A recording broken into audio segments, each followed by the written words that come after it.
15 дней быстро пролетели. Үкіметке қарсы шыққан жоқпын. Камиль қазір көтке қысылып тұр ғой, оны аккуратно осырып жіберу керек та. Қуатқа керек сияқты, как раз таки. Қуат тұр. Тойға ақша жинап жатыр ма, білмеймін ғой.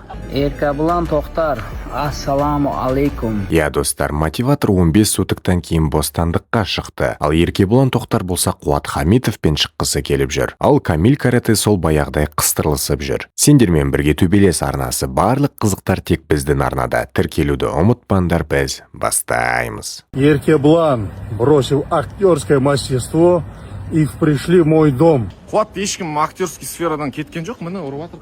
Съемкадамыз, жұмысты ұрып жатырмыз. Енді ММА мен үйіме келіп алдың деп жатсың ғой. Сен де біздің үйге келгенсің, актерский үйге. Бірақ тұрақталамадың ба, в общем, бір-екі рет түстің да халық ұнатпадың ба, жоқсың қазір.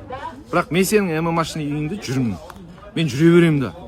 Еще ол үйден қуам мен біраздан. Камиль қуып жібердім ғой. Камиль қуып жібергем, Камильді обсуждать етпей қойыңдар, Камиль каратайыншы. Камиль қазір көтке қысылып тұр ғой, оны аккуратно осырып жіберу керек та.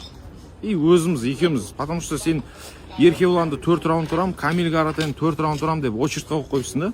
Мен очередьқа қоятын адам емеспін.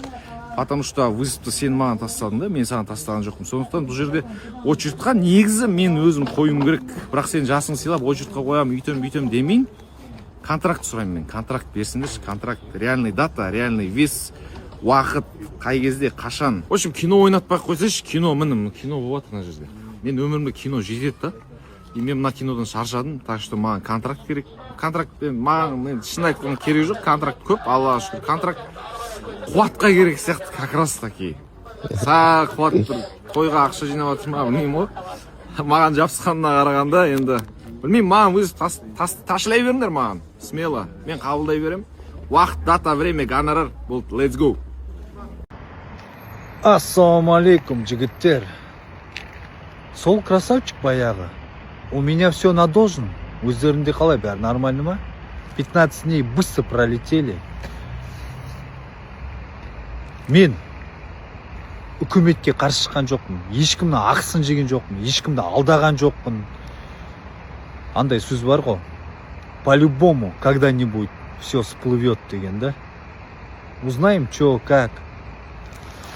Но на этом не останавливаемся. Мотиватор делал шоу и будет делать. Мен айтып кетейін, менің подписчиктерім, мені қолдаған, лично менің аудиториям бар. Мотиватор ұнайды, соның шоу ұнайды, интригалары ұнайды деп, мені қолдайтын бауырлар бар да. Личкада жазып жатыр, что там, брат, бәрі жақсы ма, нормально ма, бәрі достатка ма деп. Рахмет, баршаңызға рахмет. Передатчиклерімді бәрін көрдім, бәрі ништяк, әдемі бәрі. Лично мен аудиториям үшін жасаймын да бәрін. Потому что бәрі мені қарайды. Бәріне Қазақстанда шоу жоқ. Жалғыз мен шоуды алып келдім Қазақстанға, чтобы халыққа болсын, ұнасын деп та. Қызық болсын деп та. И соны жасап жатыр. Кейбір адамдар көре алмай жатыр ма, білмеймін енді. Енді андай бар ғой, бір-бірін көре алмайды, аяғынан шалады, банағы біреу көтеріліп батса, соны тек құлату керек деген әңгіме бар да, мен оны түсінемін да енді. Ол енді бізге өтпейді ол, тағы да айтайын. Бізге өтпейді.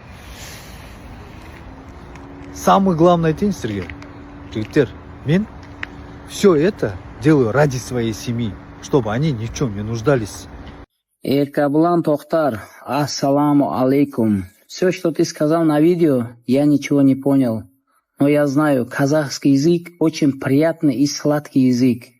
Все, что я понял, под видео ты написал в описании «Камиль карате в отпуске». В этом ты не ошибся.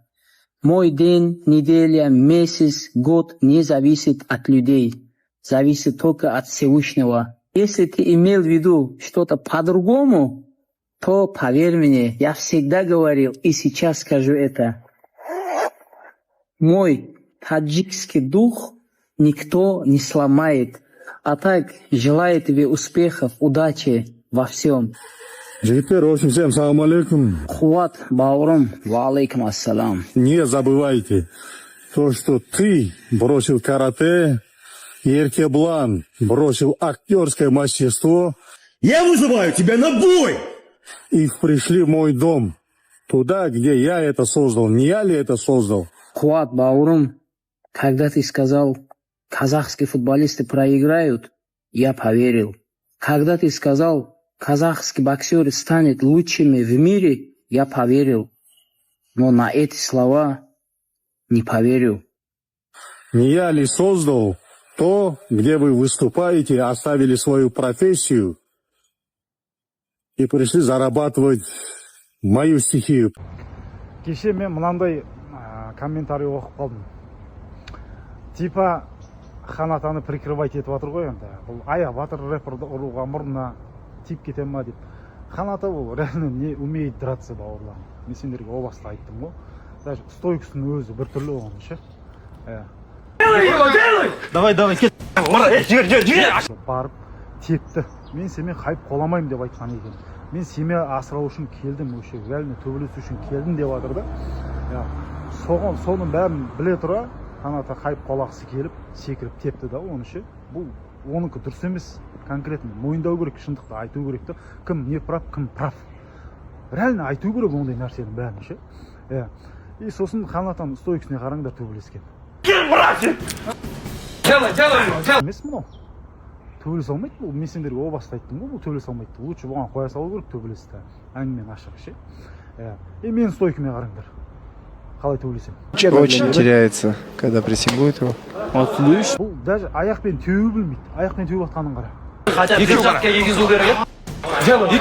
Қопалма бірдеңе ғой бүйтіп қозғалған кезде ше. Просто бұл жапсап. О баста менімен төбелесті ғой енді. Менімен төбелескен кезде мен ол кезде 61 килограмм болды салмағым. Салмағымда келмейді. 10 килограмм разница болды. Оныкі 73 ба сондай болды салмағы ше. Мен бірақ онымен төбелескен кезде мен одан бір мал болып таяқ жеген жоқпын негізінде. Удушениеге түсіп қалдым, все нақ. Бет аузым қараған болып ше. Реально енді келесіде төбелесетін болсам мен бұны сындырып тастаймын. Кәдейін правиламен ше. Стойкада чисто на стойка төбелесетін болсам, кәдейін правиламен. Маған айтып жатады ғой, типа груша тепкен кезде қорқынышты болып көрінді. Мен грушаны қалай тебем, мен оны шоуларда, төбелестерде пайдаланамын. Реально пайдаланамын.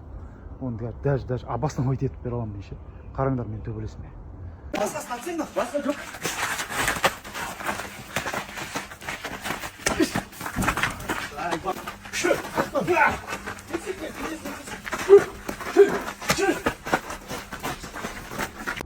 Всем ассаламу алейкум.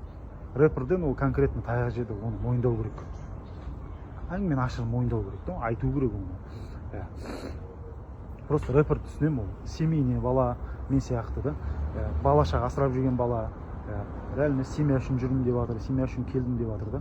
Бірақ оның тепкені реально үлкен большой ошибка болды. Всем ассаламу алейкум. Иә достар, не ойлайсыңдар, комментарияға өз ойларыңды жазып кетіңдер. Сендермен болған төбелес арнасы, барлық қызықтар тек біздің арнада. Қош аман, сау болыңдар.